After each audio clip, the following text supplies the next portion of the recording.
अत्यंत धोकादायक अशी पावडर, त्या पावडरचा साठाही जप्त केला. छत्रपती संभाजीनगरच्या फुलंब्रीमध्ये 3,500 भेसळयुक्त दूध होतं, ते नष्टही केलं गेलं. लातूर जिल्ह्यामध्ये दूध संकलन केंद्र यावर छापा टाकला होता.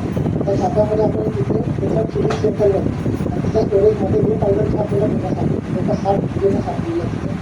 जवळपास त्यामध्ये पारस जे पावडर सोनाई जे पावडर 20 किलो पावडर त्याच्या ह्या किलोमीटर 2,25,000 आणि हा इथला जो दूध का देतात त्याला 7,500 लिटर दूध.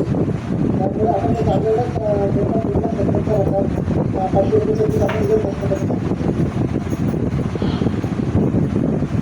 जेवढं पण आपले पावडर आणि मुळात जे पावडर याचा जवळपास दूध टाकायचा साठा आपल्याला सापडलेला आहे.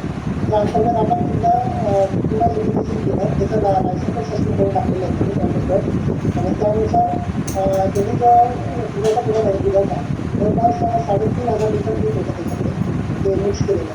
तर आम्ही त्या तुला जागेवर ते पण नष्ट करून टाकलेलं आहे. आता या संदर्भात काही दृश्य मी तुम्हाला दाखवणार आहे.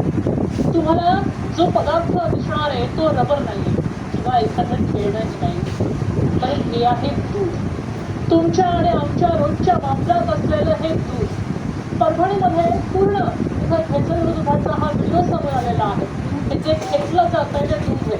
घरामध्ये दूध उकळायला ठेवलं पण अचानक दूध घट्ट रबरासारखं झालं.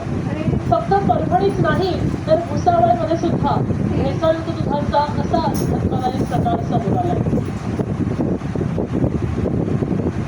तर भेसळयुक्त दूध कसं ओळखायचं हे जी आता कळतं. शुद्ध दूध असेल तर उकळल्या दुधावर साय जमा होते. भेसळयुक्त दूध असेल तर ते उकळल्यावर घट्ट होतं. शुद्ध दूध असेल तर आयोडीन टेस्ट बघतो आपण, रंग त्याचा बदलत नाही आणि आयोडीन टेस्ट केल्यावर दूध काळं पडतं जर ते भेसळयुक्त असेल. शुद्ध दुधाचा सुगंध येतो, गोडसर गंध येतो आणि भेसळयुक्ताला केमिकलचा काहीसा वास येतो.